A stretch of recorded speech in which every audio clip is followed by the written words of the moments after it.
How about now? It still sounds a little echoey, but What the fuck is happening? How about now, bro? now it sounds a little bit better. You just sound hella quiet. All right, we're gonna fix that. We're gonna get this under control while I'm talking. You just let me know if I get quiet or not. Yeah, still quiet. Am I still quiet? Yeah, How about now? it's Still not. It's not quiet. changing. How about now? No, What the? How about now? nah. And I got my headset turned up because I thought you were a little quiet earlier. But What the fuck is there it going on? is. There it is. Okay. All right. We back.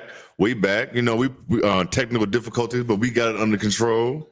DeAndre Swift, what I was saying, they can't run him up the middle like fucking Derrick Henry and all those guys like that. So using the wrong there. And then I go to polls and Eberflus and even Shane Waldron to the point where when you guys go do your free agency, especially polls, and you're looking at how the Eagles use Swift, they was using him in the passing game. And I will say, when they use Swift in the passing game, it looks good.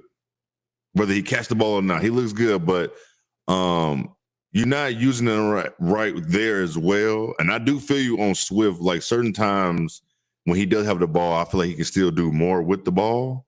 So I do feel you. So, but I think it's like twofold. Like they're not using them right, and they're not, and he's not doing what he's supposed to do as well. But if you got to put your players in the best position, and I feel like they're not doing that. And like you say, it's always on the outside. You got to use him on the outside. Using up the middle is pointless. And then to your point with Khalil Herbert, we don't even see him all the time. And so then when we do see him, they know we're gonna run up the middle. Yeah. So it's like, you know what I'm saying? It's tough because it's like I know last week we talked about they found more success running on the right side. Kind of those outside zones, trying to push the ball to the right side. I didn't really pay attention like I thought I would to that stat. Yeah.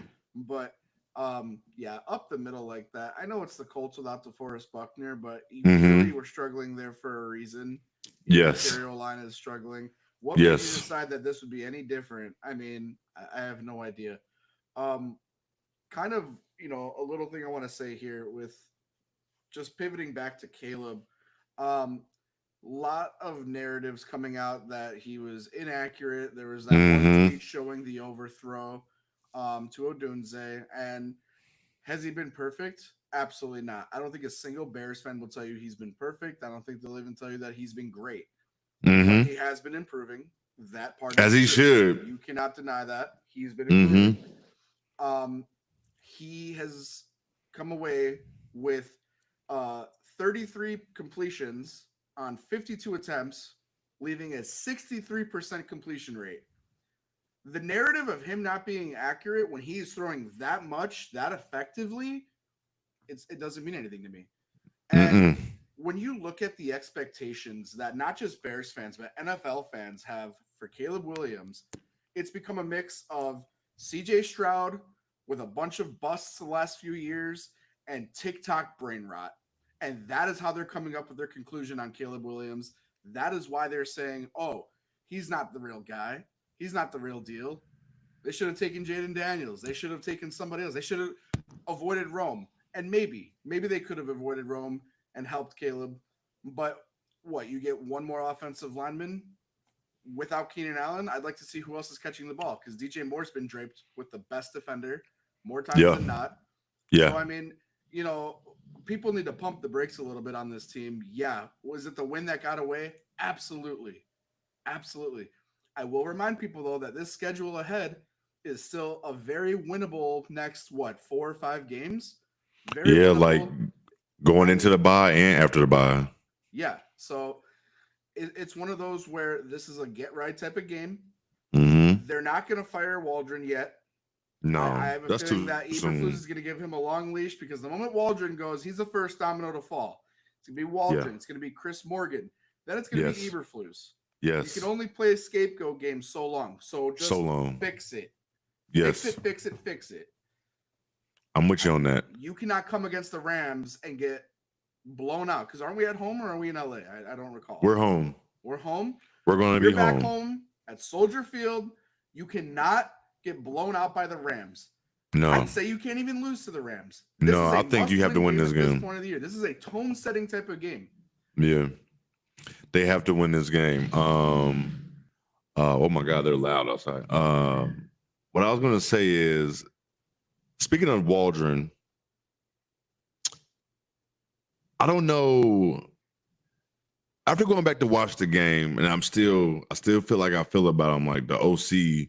He's not using people right, but I started seeing he started using Komet right in this week, but it's not a lot of. I was watching the Commanders game, and Daniels hasn't been really good the first 2 weeks, but if you watch the Commanders game tonight, this is how you get your young quarterback going. This is how you get them comfortable. You get all type of movement at the line. I know their O-line is better or whatever, but you got to figure out ways. You got to do rollouts. You just can't just have Caleb just standing there looking crazy. You can't be doing drop backs. You got to understand if you understand that your blockers are not, your O-line not doing good, you got to figure out ways. I mean, they are so bad right now. It's really hard. You really can't scheme anything for this to help, but you got to do something. You got to do misdirections. You got to do something. And I'm saying all that to say, I get all the way to the second quarter when they get down to the red zone, and you get there and you're up. What is it? First and goal at the 4? Yeah. First and goal at the 4. Okay. I got something for you guys. Got something for y'all. Play of the drive, a direct snap to Herbert. This is going to be every play, every single play. It's going to skip. Just going to jump cut. This is the first down. Look at the drive though. This is and this is after Caleb had that egregious pick, which he can do. Mm-hmm. That's a rookie mistake. When you have progressions and you get all the way to the back to this one, you can't throw that ball. It's already too late. Every cornerback is going to pick that off. But he's going to learn that it's game 3. But you rebound, you're going down the field to score before the half. Isn't that what that was? Yeah. I think it was just before half. You can take I believe it's to tie the game. Might have been. I believe it is. I think it was 10-3 at this point. Yeah, you get down here, you're gonna get some points.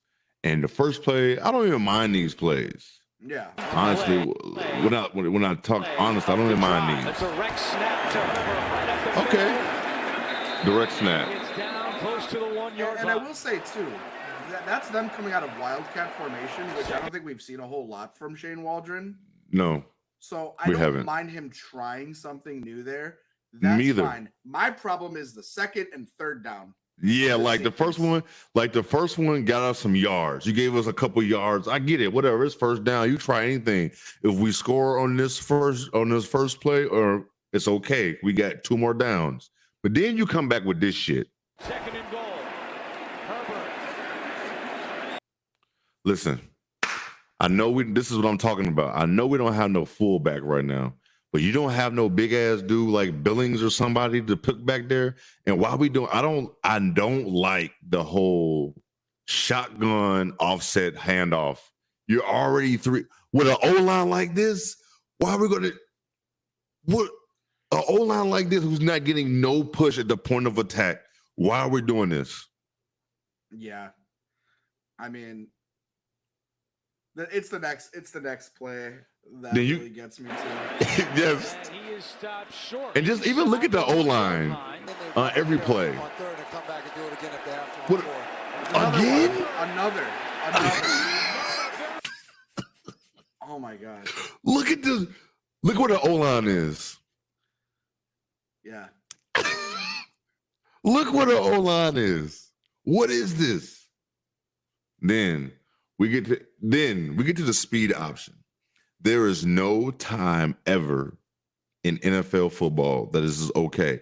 But I did find out, Caleb said that the coaches and everybody they saw something, a formation that the Packers use against. They used the speed option twice. Now, let me start here by saying, as a coach, when you're game planning, yes, you're gonna look at film. But if your team can't do that, you don't use that. I don't give a fuck what you saw them on the other last week against another team. If we can't block at that point of attack, what makes you think they're all gonna be able to run at the same time that pull off to block a speed option play? That's another one. Make sure you pause it at the right spot on the next play, because you will find all of the linemen flat on their ass. Flat on their ass. Very smooth handoff. And this, for everybody who's listening, this is what's going on each time. Now we're going to the 4th down for the speed option. And he does not get in. Taquan Lewis Craziest shit I've ever seen in my life. Continue to be aggressive. Well, you got man coverage out here. So Okay, What are we doing? Real quick, can we pause it right there? Oh, I didn't mean to do that. My fault. Go ahead. Taquan Lewis blowing that up in the backfield. Go ahead. Right when they line up, if you don't mind. Mhm. continue to be It's very unique to me when they do this. So, right where was this Swift or Herbert? Swift. Swift. Look where they put him. They put him, like you just mentioned. You already have trouble blocking on point of attack, and you said you didn't like those, shotgun handoffs where you're already that many yards behind.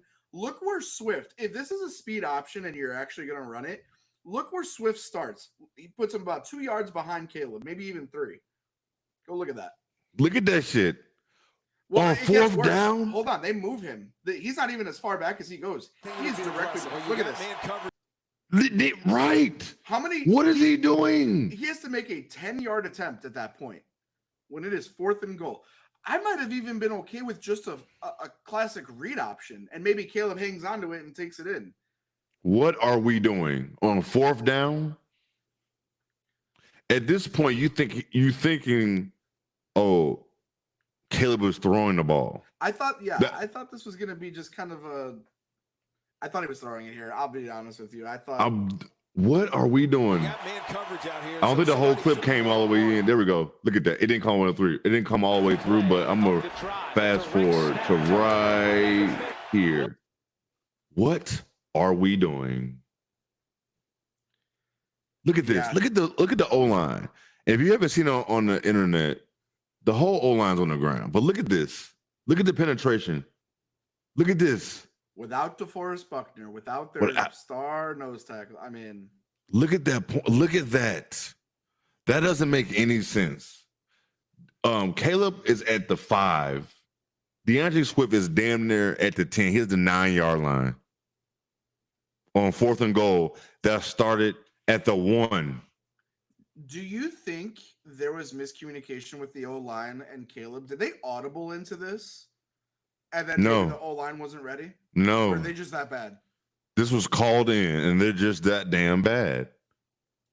Like, what are we doing? Why is this even a thing? You know? Williams pitches. Why is that a thing? So that's another thing that, like, that is the problem. That's that right there is a huge reason you lost the game. You just left points on the field. And Yeah. I'm bouncing, I'm thinking about different things, looking at my notes, and I keep going back like Eberflus. Like, my main problem with him is situational football. That's the main thing. Like think about Cairo Santo when he missed the first field goal. Yeah. When he came out, it said career long is 54. Why are we trying? If you know that, you need to try to find yards, because a 56-yarder ain't it. Yeah. It's not happening for him. And I like Cairo Santo. He's been very accurate. His Mhm. biggest flaw is that he just doesn't have power. And that's Mhm. another discussion for perhaps the offseason.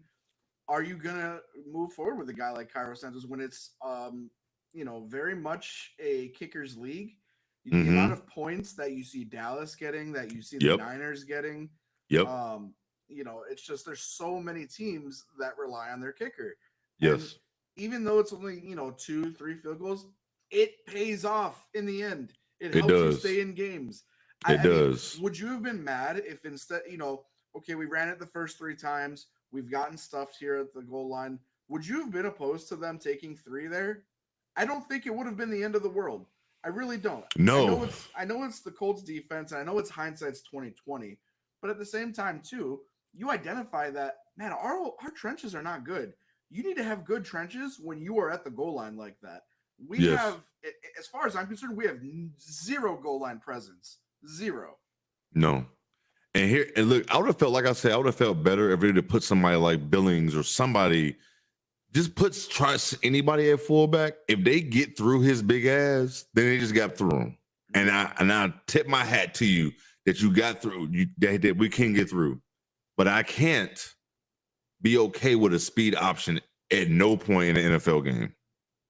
I mean, yeah, there's a reason why so many teams don't use it. And I don't care if you saw film on it being successful, one time recently. It's just That doesn't matter. You got to know your personnel. Your personnel can't even block at the point of attack. You want them to all pull on a speed option. If you're going to try speed option, I think speed option should have been tried on down 1. Yeah. I would have gave you that. You know what I'm saying? Like, but it's just bad. Like, that was bad football. So that's 3. So that's 6 points you leave on the field right there. That's 6. Yeah. Then another situational football problem I have with Flus is this: there's no point ever in life that you should be calling a timeout after a touchdown. Oh yeah, no, that's inexcusable. That was actually, yeah. Which, you don't know you're going for 2? Score too. Those 6 points we left on the field, that would have determined the game as well. Exactly. Exactly. I mean, you take them points. The margin for error is so small in this league. And yes. when you are already having such an uphill battle every week because of this offensive line, you need to just realize we got to take points where we can get them. We are not where we want to be yet. I know all the hype in the offseason, Caleb telling Tory Taylor, you're not going to have to punt much. Obviously, that came back, and blew up in his face a little bit. But the reality is, yes, you're going to have to punt. Yes, your special teams is going to have to matter. You got a rookie quarterback. It has to matter. Yes, you have, and there's another thing. Like it always come back. Like, yes, I get it. His defense is playing lights out, and all the people that's trying to blame defense for open men running down the field or the D-line missing tackles. I even saw like the linebackers was like combined for like 9 tackles between Edmonds, Edwards, and Sanborn. Shit happens, but with all that stupid shit going on with the defense, they still only gave up 21 damn points. Yeah. So I'm not gonna put nothing on the defense. You got to when you got dinner play perfect, you're gonna mess up because you got to be like, man, I can't. You're gonna fuck up. So I'm not gonna put no blame on the defense at all. And we got to consider how often they're being asked to come out on the field. I mean, when you're having these 3 and outs due to poor play management, due to Caleb having his blunders, due to so many different things, not being able to run the ball, not getting those first downs, and constantly asking your defense to be on the field, these guys are gassed. Yes, very much so. Very much so. So is the situation of football is just is driving me insane with him, honestly. And that's what's really doing. I feel like the Bears on the right track with the rebuild, but the final piece was Flus. You know what I'm saying? Like, yeah. And I'm not even saying he got to call plays, man. Mike Tomlin doesn't call plays, man. I said that shit last week. When last time you seen Mike Tomlin do that? I don't know. Never. So all you got to do, you have to manage. He does not manage the game at all. You don't put your guys, you have to know your personnel. Like going back to what the Packers said, you got to know your personnel. Why would you, like, with Cairo Santo, why would you not try to get more yards for him to kick a field goal? You know what I'm saying? Why not just go for at the end of the half, if you're not getting a push and you come back with a fucking speed option, bro, just take the points. You're down 10-6. Yeah. You know what I'm saying? And right there, it was 7-0. Right there, it was 7-0 on that drive. I just saw it from the video, and it's like, okay, you have a 4-point game then going into the half, barring any scoring with 2 minutes left, but still, it's something. And you got to trust your defense that you're not going to be down 14-3 going into the half. It's just there's so many blunders that happen with Eberflus, and at this point, it's like I, as a fan, I don't know about you, I'm getting sick of. We've only had 3 press conferences so far, but I am so sick of hearing Eberflus saying we got to get better from top to bottom, because that tells me that the top hasn't been getting better anyways. So your word means nothing to me right now. They don't mean a goddamn thing. They don't mean a motherfucking thing. I have no trust when it comes to Eberflus. It's none. I have no trust. I will respect him more when the day comes where he fires Shane Waldron. I think if that happens, I think they're both gone. And I feel like that means the seasons went to hell. And they very well might by week 10 or 11. We don't know. Yeah. I don't know if, like, with all that being said, and watching the game yesterday, and I watched the game today, Caleb has moved me. He has moved me to the point that I get it. I understand it. The fucking he missed some. He's gonna miss them. It's week 3. He gonna fuck up. He gonna throw egregious picks like he did. This is week 3. And people who come out, it doesn't move me. It was garbage time sometimes. Listen, 363 is 363. And 52 attempts. I think last week he threw 40-something. Yeah. 52 attempts. Listen, being a Bears fan, listen, I don't think there's not too many quarterbacks that I've seen. I'm going to go since Jay Cutler being with the Bears that's going to throw 52 times and only have 2 picks. And we don't get blown out. You know what I'm saying? Like, listen now. We can go to the last 3 quarterbacks. If they're throwing 52 times, we're not in the game. We're not in the game. You know what I'm saying? We're not in the game. Real quick, the last Bears quarterback to throw for over 350 yards was Brian Hoyer. Just for reference. I mean, come on, man. So when people are going to nitpick about what the Bears have going on at quarterback here, I think we're just fine. If you're worried about Caleb, if you're worried about Caleb, I'm going to let you sit in your own puddle of sadness. Yes. Whatever. I know. I've never felt this confident. I know when we get pass protection, when we can establish some form of competence, we're going to be just fine. We will be just fine. Yeah. I have not felt confident in a Bears quarterback before. And maybe that's because the bar has been so low for all these years. But we also, if you're confident. But you're a fan of football and you know what you're looking at when you're watching quarterback play. And he got it. Listen, man, this is week 3. I see him he's moving the team down the field so good too. On 2-minute drills and shit like that. And just change. I see he's able to change plays. He's doing his thing. And he got throws, man. He has the arm. He has the arm. And you know what? One thing I do like about Caleb is that when he drops back, I can see and feel the confidence when he throws the ball. Yeah. He knows what the fuck he's doing. I've also noticed he calls audibles. I don't know how many times I've seen Justin Fields call audibles. I knew you was going to bring him up. I know. It's because it's recency. Yeah. I look at Fields, I look at Trubisky, I look at all these quarterbacks the last 5-6 years. They haven't had guys that call audibles. No, yeah. It's like it is what it is. Maybe they sprinkled them in every now and then, but it felt like they were going with whatever the hell they wanted to. Now, I'm noticing Caleb identifying blitzers. I'm noticing Caleb calling an audible on the play, switching it up a little bit. That is what you could only ask for. I will say this. Another thing that we were kind of, and most Bears fans were kind of hammering for this last week, we saw some Cole Kmet this weekend. Yes, we did. I really loved.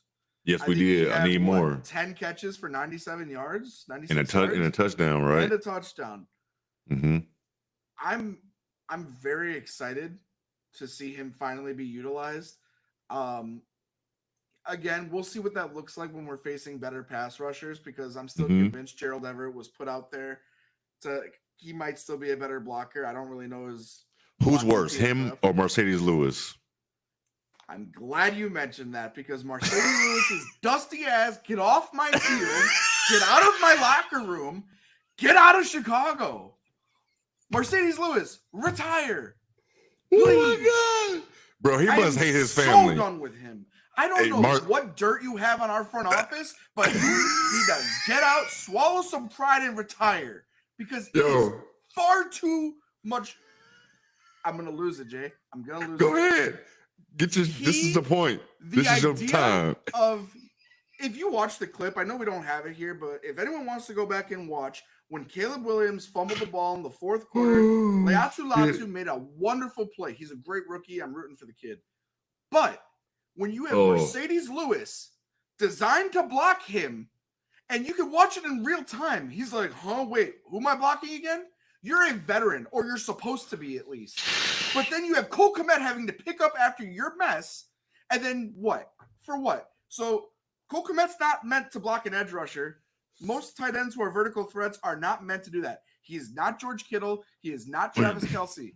I don't know what in your mind thought, oh yeah, he's got me. He's got me. No. Let me ask you this. Now I gotta go back and watch this play. You might be the first person I heard mention this. So that he was supposed, was that responsibility for Kmet or Mercedes Lewis?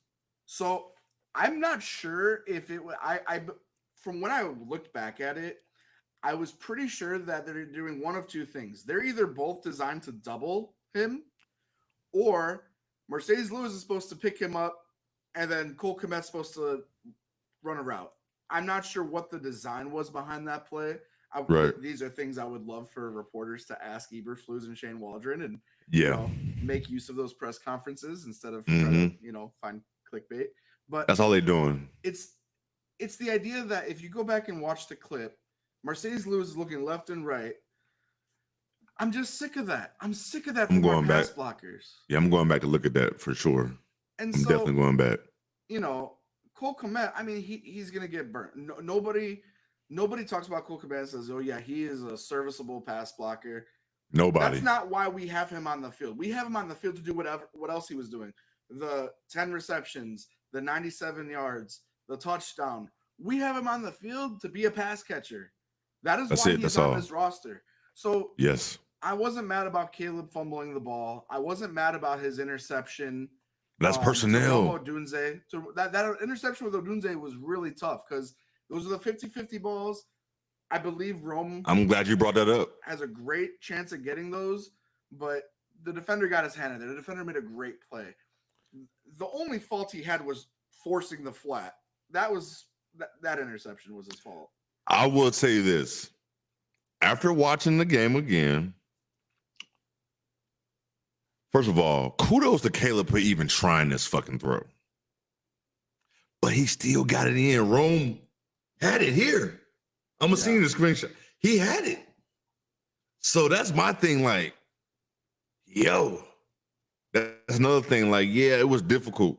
Rome should have caught it, but Rome showed me Rome has improved too each week by week as well.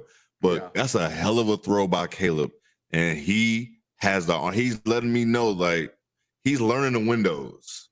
That's another, you know what I'm saying? He's learning the windows. But like you said, man, I don't give a fuck about them picks, man. That man had to throw the ball 52 times. Yeah, and I mean, there's a lot of people talking about, oh man, I really hope the Bears don't shell shock Caleb Williams like they have with other rookie quarterbacks. I hope that, he's not able to lose his confidence. The biggest reassurance for me, and like you said, Caleb plays with conviction. Yes. He plays with confidence still. His confidence has not wavered. No. And that's what it's going to take to keep growing in this league. Yes. As much as I said week 2 is going to be the growing pain for this team, it might have been this last week. Yeah. It might have been, because here's a game that you should be winning. Here's a game where things are just not going right for you in almost every facet except passing. Mm-hmm. Caleb was able to pass the ball. Like I said, do you know in the pocket, by the way? So I know we said 63% was what he threw for yesterday. 33 on 52 for those who are just tuning in. And when he was in the pocket, 57 dropbacks, I'd like to add too. by the way. 57 dropbacks on 52 pass attempts. You be the judge of that. He had a 67% accuracy when he had a clean pocket. I'll take that. I'll take that all day. I'll take that all goddamn day long. Man, yeah, I just don't know. People need to get off Caleb. Get off Caleb. He got it. Just know he's ready. That's all I know. He is ready. But it's unfortunate that you lose these games. Like, you want to win these games because the end of the week, the end of the schedule, we've talked about this. We've been talking about this for the last month. Like, the end of that schedule is brutal. Yeah. So these are the type of games you want to win. We're lucky enough, we still are able to. We got an easy schedule before the bye and a couple games after the bye. We still got a favorable schedule to win. Yeah, we got to go to London, but that's still a winnable game against the Jaguars. Who knows what the fuck is up with them? The last I saw the Jaguars, they were down at half 34-3. So yeah, they're bad. They're bad. But I'm very comfortable with our quarterback. 3 games in, I know what we have. Like, you can see he was going through progressions by week 2. Yeah. This is another thing, like, when people try to compare him, and I've been seeing like all the corny stuff with him and Justin. Like, I'm happy for Justin. This was the best spot for Justin to get to. This is where they're putting him in the right position. They're using him right. Justin is playing the exact same way he played here. Yeah. He's not doing anything different.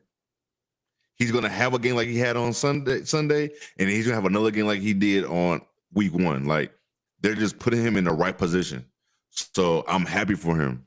But still at this point, Caleb coming out of college was still ahead. So you had to do that. And Caleb is showing you right now what a prospect like this looks like. Like, look what he's doing. By week 3, he got this already? Yeah. I mean, come on. You said it's the quarterback clock. The Bears would have been foolish to sign anybody that wasn't, a top 10 talent. You're foolish to sign him. You're foolish. You're foolish, but foolish as hell. And then when you look at, with this current play calling, I don't know that Justin Fields would be much different than what he was last year. And there was definitely flashes of him being great. I'd love to have seen what he looked like with weapons. Absolutely. I mean, I still think it's a very limited ceiling. I think Caleb's ceiling is going to be limited until they change the play callers. That's just absolutely. That's the reality of it too. It's like, and one quote that I loved, I forgot where I heard it these last 24 hours. Generational prospects come with generational expectations. And it has not left my mind since, because that's the truth. That's, when you've got a guy who was, first they said he looked like Andrew Luck, then they said he looked a little Mahomesy, and then it's like, okay, now the bar is being set to levels that I don't even think, the current elite quarterbacks in this game could reach. No. And, they're painting him like he's a god. He's human. Yeah. He was never going to meet these expectations because the expectations are inachievable. You look at what the media does and everything. And it was corny. Exactly. And it does make him, just painted horribly to the audience that are, more casual fans. I personally have always felt like his realistic comp is that of Josh Allen.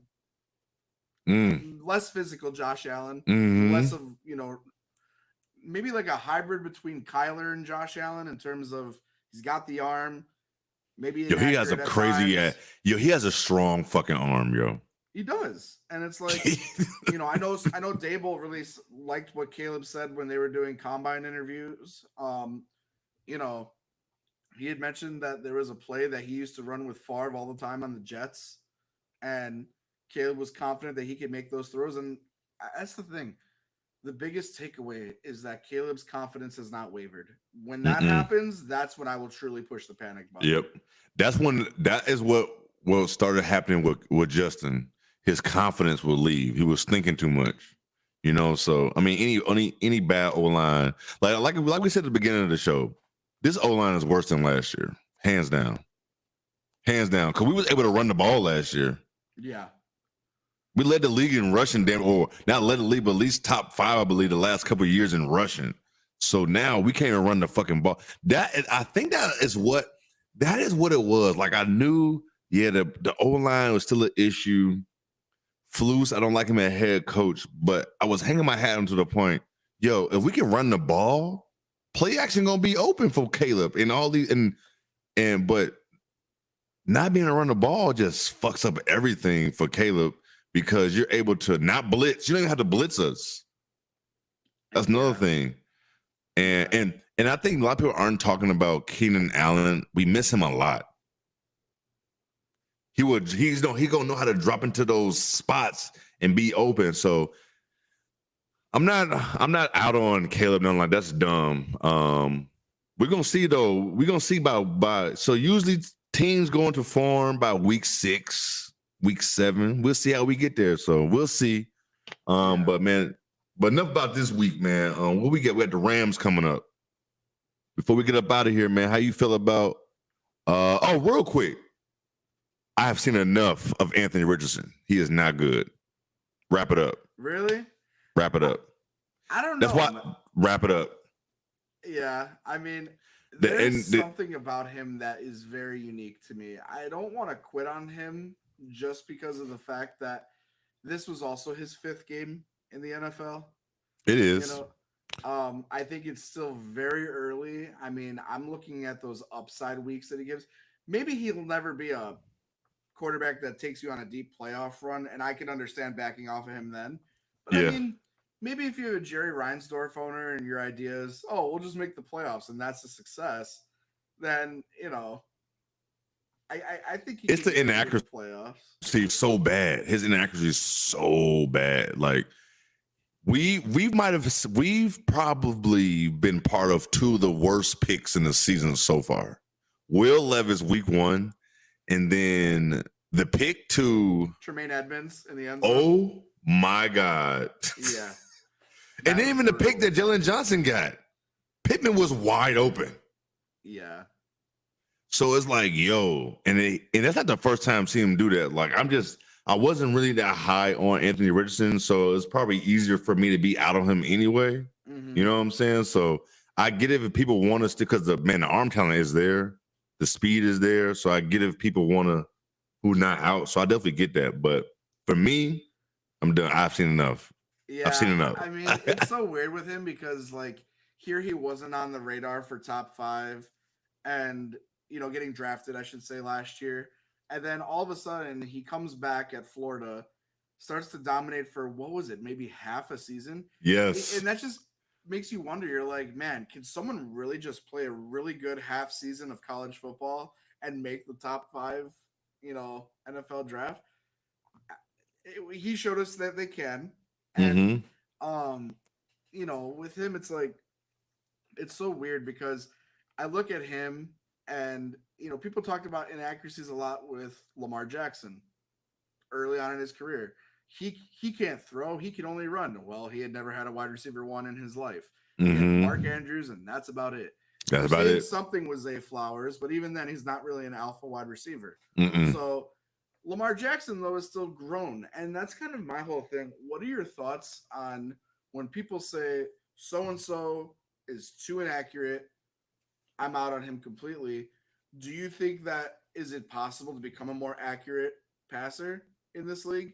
Or is it just something that when you come in, you either have it or you don't? No, I think you can get more. I think you can definitely get a little bit more accurate. But my thing with Will Levis and Anthony Richardson, their shit is so off. Like, I don't know how you get that shit back. And it was like that in college. You know what I'm saying? It was like that in college. So that's why I was even more so like, man, y'all put especially the Titans, y'all put y'all future on this dude. Mm-hmm. You know what I'm saying? So. And yeah, coaching matters as well too, but you got to have the tools. So, Richardson got, like I said, the speed, the big arm, and all that shit. But you can definitely fake accuracy. But I just don't think. I think his is so off. But yeah. How do you feel about the Rams coming up? They just came out with a big win against the Niners. Massive comeback. Listen, we can get out coached like a motherfucker with Sean McVay coming in here, bro. Yeah.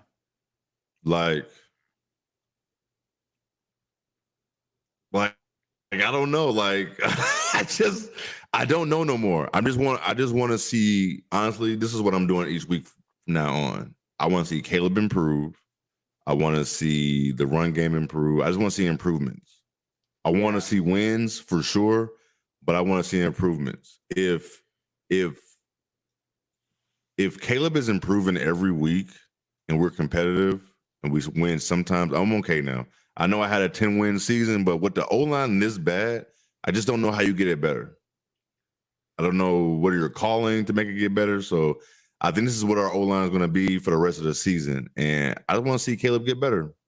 And I think we can win this game, but I'm not going to go in there with an expectation of that. I just want to see better play calling. I want to see Caleb improve. I would love to see Caleb without any picks this week. I think we can see that. Maybe we just get one, maybe. I want to see better personnel. Oh, man, we didn't even talk about DeAndre Carter. What the fuck are you got him out here chip blocking anybody for? There's a reason I don't want to talk about the guy. I just want him to fade out of relevancy because I don't know. Why do you have him trying to do that? Why do you have him in there? So that's another thing. I just want to see Keenan Allen to be back because that means less of him. Yes, like and I get it. You get people hurt, but you should never put him in that situation. He should have never been put in that situation. But the Rams, I mean, they got hella injuries. They shouldn't have beat the Niners. But there's hella injuries, and we should win. I'm going with Caleb to give us another 300 yards. Oh, okay. All right. Caleb's going to have 2 touchdowns again. Okay. That's all I got for you. That's all I got. We're going to have another pick, though. We're going to have another. Stafford's going to give us the ball. Okay. Stafford's going to give us the ball. That is one thing about Stafford. As much as, and I will say this about him, all the respect in the world. We've seen him in this division for years. Mm-hmm. He is very much one of those quarterbacks that, and I mean, CJ Stroud, he was gassing him up saying that if he could be like anybody, he'd want to be like Stafford. Matthew Stafford is one of those quarterbacks that he makes the most happen with the least. Yes. I feel like. Yes. And there's a caveat to that, though, because as much as he can throw you into a game, I think he can also throw you out of a game as well. Hoping the Bears defense is just playing with a chip on their shoulder. Again, they're back at home. And he's not a running quarterback either. He's not a running quarterback. Yeah. So we don't have to worry about his movement too much. He don't. I think Cup is going to be out. Puka's still going to be out too. Puka's still going to be out. So that's 2 targets right there that we ain't got to worry about. So we're going to see, man. I think we're going to see. I think the defense is going to play good again. I think we can win. But like I said, I want to see improvement each week. I want to see Caleb going through progressions faster. If you get back there and it's too late, just throw it away or just take off and run. And I just want to see the offense make Caleb look comfortable. Just make him look comfortable. Find a way. Just keep going. Don't go away from it. If running is not working, don't go away from it too fast. You got to keep going. The defense is going to keep us in games. So yeah, and as much as you mentioned wanting to see improvement from Caleb, from the O-line, the person I want to see improvement the most from is Matt Eberflus, because I'm using his own words. It starts at the top. Mm-hmm. So if you're not going to show improvement, if Shane Waldron's not going to show improvement, this team will not show improvement. That is where it starts. You've seen so many good quarterbacks fail because they have a poor coaching system. And it's not even just the Bears organization. When you really break it down, it's not even just the Bears. Go look at Trevor Lawrence. The poor bastard needs to get out of Jacksonville. Yes. And then I look at the amount of great coaches that make something happen with mediocre quarterbacks. All the time. Mike Willis, he's been balling out since stepping into this. Matt LaFleur is coaching his ass off over there. Matt LaFleur is masterclass. You've also got Sam Darnold looking like an MVP candidate through 3 weeks. I mean, come on. Coaching matters. Kevin O'Connell, he's wonderful. Scheming up, coaching matters, man. Putting your players in the right position, that shit matters. Yes, it is vital to a team's success. Yes, it matters a lot. and I'll say this too with the Rams before we give our final predictions for the score this upcoming week. After them, we play the Panthers. They played the Raiders tough as hell this last week. I don't know if you caught any of that game. Yes, I did. Dalton just made me realize, man, Bryce Young, and I was a Bryce Young advocate. I was being a little. I'm trying to tell y'all. I was like, man, he's still young. No, he's not experienced. Andy Dalton made this team look like a 500 win club after he did yesterday. So that tells me they're not going to be an easy game. All of these games moving forward, Jacksonville, they feel like an easy win, but it's in London. It's kind of like home field advantage for them. They're always playing in London these days. Always. And then you've got the Commanders who are giving the Bengals a run for their money. Mm-hmm. They beat the Giants. That is what it is. But then who did they play last week? Who did the Commanders play last week? I got to check this. The Giants. They lost to the Giants. I thought that was week 1. Week 1 was the the Buccaneers. Buccaneers, yes. That was a really good game. The score might not show it, but that was a really solid game for the most part. It was. So you've got that. Then you've got the Cardinals. Their offense looks ridiculous. Mm-hmm. And then you've got the Patriots, who, I'm sorry, if we lose to them, I will. Yeah, we should beat the shit out of them. But it is football, but it is what it is. But and looking at the schedule as of last week, I'm like, there's no reason why the Bears can't come away with 5 wins. Now losing to the Colts, it's like, okay, I just got hit by realism. I got hit by the reality check, and like we said earlier, this is a unofficial must-win game for the Bears if you want to set the tone for this stretch. Yeah, because these are all trap games as far as I'm concerned. They just are. And then so the slew of trap games followed by the whole half season of division games. It could be a recipe for disaster very quickly. We could definitely fuck around and have another top 10 pick. And you know what? I'm okay with that. I'm not gonna lie to you. I will be okay with that, because if we do, that means hopefully we get a new coach, the right coach. But the thing is, I don't want to keep going through this shit with our quarterbacks each time. If we have to go, if Caleb has to go through another coach, let it be to start off next season. Yeah. And we go from there. You know what I'm saying? But man, before we get out of here, my prediction score 24-21 Bears. 24-21 Bears. All right. Yeah. I think I'm gonna go 21-17 Bears. Okay. I almost said 17 at first too, but it's Stafford and McVay. I can say they can get 20 on it. But Cup and I can't really think his name. They're out. So I like your score. I like that score. I'm still worried about Kyron Williams. He showed yesterday. He looked like he hasn't really missed a beat. And that defense has actually been pretty surprising. I know they are. Up, 24 to the Niners, and the Niners were a bit short-staffed too. But the Rams play hard, man. People had them penciled in to win the division. I thought that was a little overhyped, obviously. Yeah, I thought so too. I still do think it's overhyped. Yeah, but I mean, Sean McVay is going to keep them in so many games, and if I'm being not biased here, even though the Bears are at home, I do give the edge to the Rams. If I was Vegas, I'd probably put Rams -2.5. Absolutely. Yeah. Without a doubt. But all right, man. That was shit, man. That was fun, man. We're gonna get us a Victory Mondays very soon. And it should be next week. Hopefully. I hope Please, so. I hopefully. hope to come back with high spirits. Yes. Because this has been going on for fucking too long. Like, man, before we get out here, just going back to Jay Cutler. We've been looking for a goddamn OC since Jay Cutler. Yeah. Since Jay Cutler, that's 05? I need some changes, Jay. I need some changes ASAP. Real quick. But man, that's Bears Weekly with Jay and David. Catch us everywhere. You're gonna stream your podcast, and appreciate all the support everywhere as well. Man, look out soon. Maybe I'm gonna talk to Dave. Maybe we're gonna have like a little watch party, watch the Bears. we do a little watch party. So We we'll could certainly do that sometime for sure. yes, we're gonna keep you guys in tune with that. But man, until next week, peace.